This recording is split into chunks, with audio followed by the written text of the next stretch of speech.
सगळ्यांचं स्वागत आहे माझ्या चॅनलमध्ये. आज आपण बघणार आहे नंदीशिवाचे वाहन कसे बनले. शिलाद नावाचे एक ऋषी मणी होते.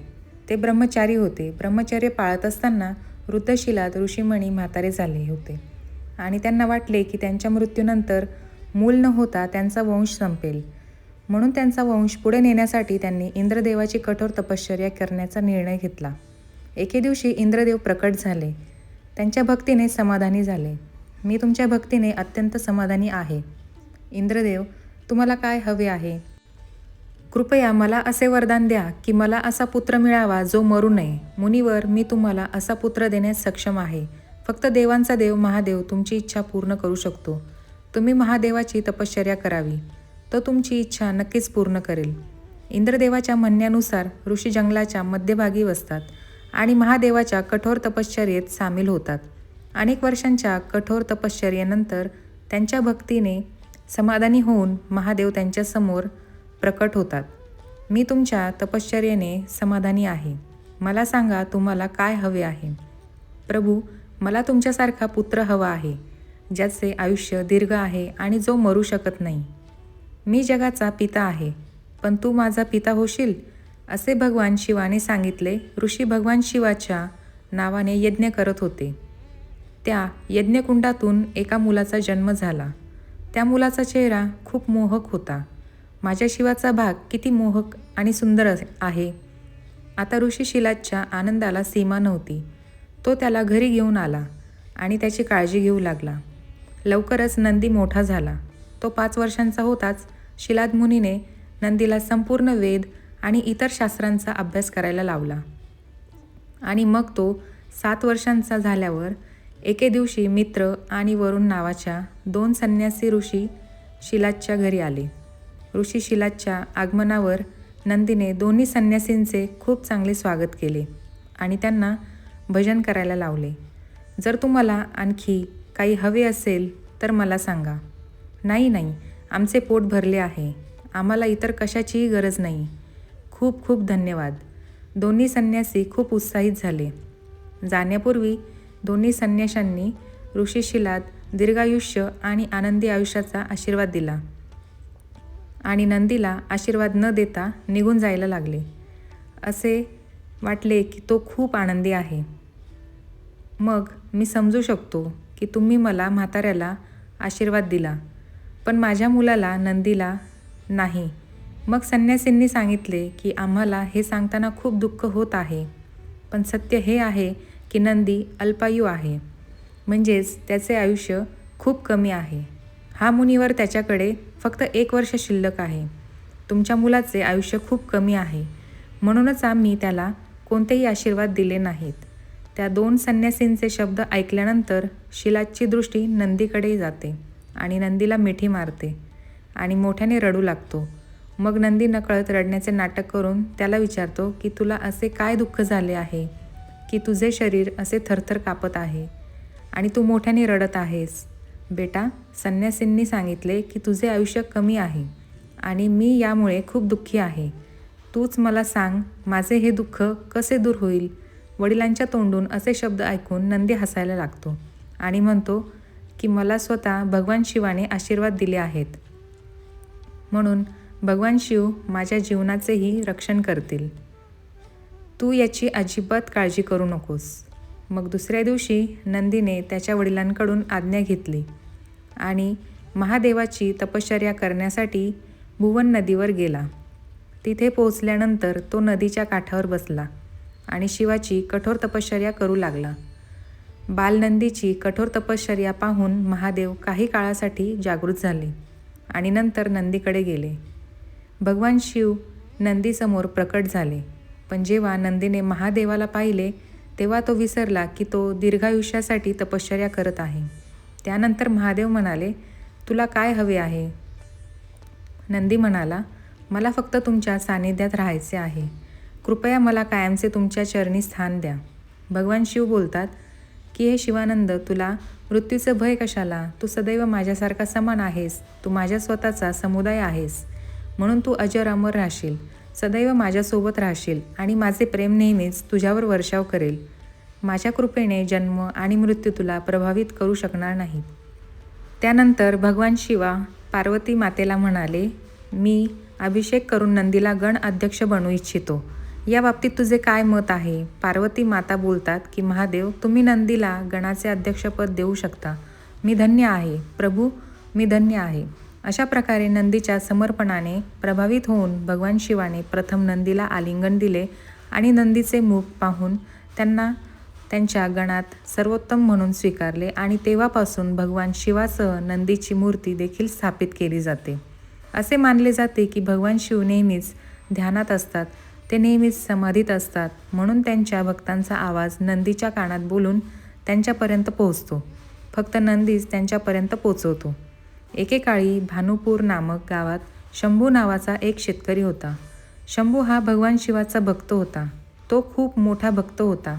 दररोज सकाळी उठून भगवान शिवाच्या मंदिरात जाऊन शिवलिंगाची पूजा करायचा आणि शिवाच्या मूर्तीसह त्याची पूजा करायची अशी त्याची दिनचर्या होती. शंभूकडे मोती नावाचा एक पाळीव प्राणी होता. त्याच्या मदतीने शंभू त्याचे शेत नांगरत असे. मोती हा शंभूसाठी कुटुंबातील सदस्यासारखा होता. तो त्याच्या बायकोला बोलतो की हे बघ, आज मी माझ्या मोतीसाठी इतके हिरवे गवत आणि चारा आणला आहे, पण मोती कुठे आहे? तो खुंटीपासून मोठा झालेला नाही. कस्तुरी त्याला फिरायला घेऊन गेली आहे. तुमच्या मुलीने मोतीची सवय बिघडवली आहे. मोती ही कमी नाही. संध्याकाळी कस्तुरी त्याला गावात फिरायला घेऊन जात नाही, तोपर्यंत त्याला शांती वाटत नाही. तो त्याच्या कुटुंबाचा लाडका होता. मोती शंभूला शेत नांगरण्यात खूप मदत करायचा. शंभू मोतीच्या मदतीने जवळजवळ सर्व शेतं संपली होती. काही गावकरी शंभूच्या यशाचा हेवा करत होते. त्यापैकी एक हरी होता, जो शंभूचा खूप हेवा करत होता. असाच एक दिवस, अरे शंभू, तू रोज सकाळी आणि संध्याकाळी शिवमंदिरात पूजा करतोस, कधीतरी मित्रांसोबतही वेळ घालवत जा. संध्याकाळची वेळ आहे, आमच्यासोबत काहीतरी खाऊन पिऊन घे. शंभू बोलला की हरिभाऊ, मला या सगळ्यासाठी वेळ नाही. उशीर झालेला आहे. मी फक्त भगवान शिवाचा भक्त आहे आणि मी माझा वेळ त्यांची पूजा करण्यात घालवतो. मला यात आनंद मिळतो. तिथे असलेल्यांपैकी एक जण बोलला की मला दिसतंय की गब्बूने तुमचा खूप अपमान करायला सुरुवात केली आहे. हो, तुम्ही त्याला 2 तास तुमच्यासोबत बसायला सांगता आणि तो तुम्हाला स्पष्ट शब्दात नकार देऊन नेहमीच निघून जातो. तुम्ही असे का करत राहता आणि तुमचा आदर का कमी करता? काही दिवसानंतर शंभूच्या घरी मुलीच्या लग्नाच्या चर्चा सुरू असतात आणि मुलाचे कुटुंब कस्तुरीला भेटायला येते. तुमचे कुटुंब देखील खूप चांगले आहे आणि आम्हाला आमच्या मुलासाठी कस्तुरीसारखी सून हवी आहे. आम्ही 3 महिन्यांनी लग्नाचा निर्णय घेऊ. चांगला मुहूर्त पाहून तारीख निश्चित करू का ठीक होईल? असे बोलणे होताच मुलाकडचे निघून जातात. नंतर शंभू आणि त्याची पत्नी बोलतात की पण 3 महिन्यात आपण लग्नासाठी इतके पैसे कसे साठवू? मग त्याला पीक विकून चांगले पैसे मिळतील. मग आपण आरामात कस्तुरीशी लग्न करू शकतो. आता मोतीची अधिक काळजी घ्यावी लागेल. तोही काम करतो. तो पण आपल्यासोबत खूप मेहनत घेतो. तू काळजी करू नकोस, मी मोतीची काळजी घेईन. कस्तुरीच्या लग्नाची बातमी हरीला मिळते की लग्न ठरत आहे. तो हे सहन करू शकत नाही. त्याचा सर्व आनंद या बैलामध्ये आहे. तो या बैलाच्या मदतीने हवेत उडत आहे. तो विचार करतो की बैलाच्या मदतीने तो चांगले पीक घेईल आणि त्याच्या मुलीचे लग्न करेल. हे माझ्या उपस्थितीत कधीच होऊ शकत नाही. पाऊस पडत आहे. शंभूने गावकऱ्यांसमोर माझा अपमान केला आहे. आज रात्री संधी मिळाल्यावर मी त्याचा बैल संपवून टाकेन. आणि तो शंभूच्या घरी गेला. मोतीच्या चाऱ्यामध्ये विष मिसळतो. सकाळी शंभू उठला तेव्हा त्याने बघितले की तोंडातून फेस येत आहे. त्याने काहीतरी चुकीचे खात पीत तर नाही ना? शिवशंकर, माझ्या मोतीला काय झाले आहे? भोलेनाथ, असे काही होऊ शकत नाही. मोतीला काय झाले आहे? मोती काहीच का बोलत नाही? आमचा मोती या जगातून कसा जाऊ शकतो? मला माझा मोती परत दे. प्रभू, मी नेहमीच तुला खऱ्या मनाने पूजा केली आहे. तू माझ्या मोतीला परत दे. जर मी तुला खऱ्या मनाने पूजा केली असेल तर माझे दुःख नियंत्रित कर आणि माझा मोती परत पाठव. शंभू भगवान शंकराच्या मूर्तीसमोर रडत होता. तेव्हा त्याला मंदिराच्या दारातून एक बैल येताना दिसला. तो अगदी माझ्या मोतीसारखी होता. मला त्याचा मालक आजूबाजूला दिसत नाही. तो कुठून आला आहे? प्रभू, ही तुमची कसली लीला आहे? तुम्ही मला माझ्या मोतीसारखाच बैल पाठवला आहे. शंभू ते भगवान शंकराचे आशीर्वाद मानून आनंदाने बैलाला घरी आणतो आणि परत आल्यानंतर त्याच्या पत्नीला आणि कस्तुरीला सर्व काही सांगतो. मला वाटते की भगवान शंकरांनी आमचा मोती परत पाठवला आहे. तो मला ओळखतो, माझ्या हातांनी तो चारा खात आहे, कामं करत आहे. अरे, मी सर्व गोष्टी काढून टाकल्या आहेत. नाहीतर मोती नसतात तर आपण पूर्णपणे एकटे पडलो असतो. शंभूच्या सर्व चिंता दूर झाल्या होत्या. जणू काही त्या शेतात अशी जादू होती की जेव्हा मोती शंभूसोबत शेतात काम करण्यासाठी मदत करायला लागला तेव्हा काम एका मिनिटात पूर्ण व्हायला लागली.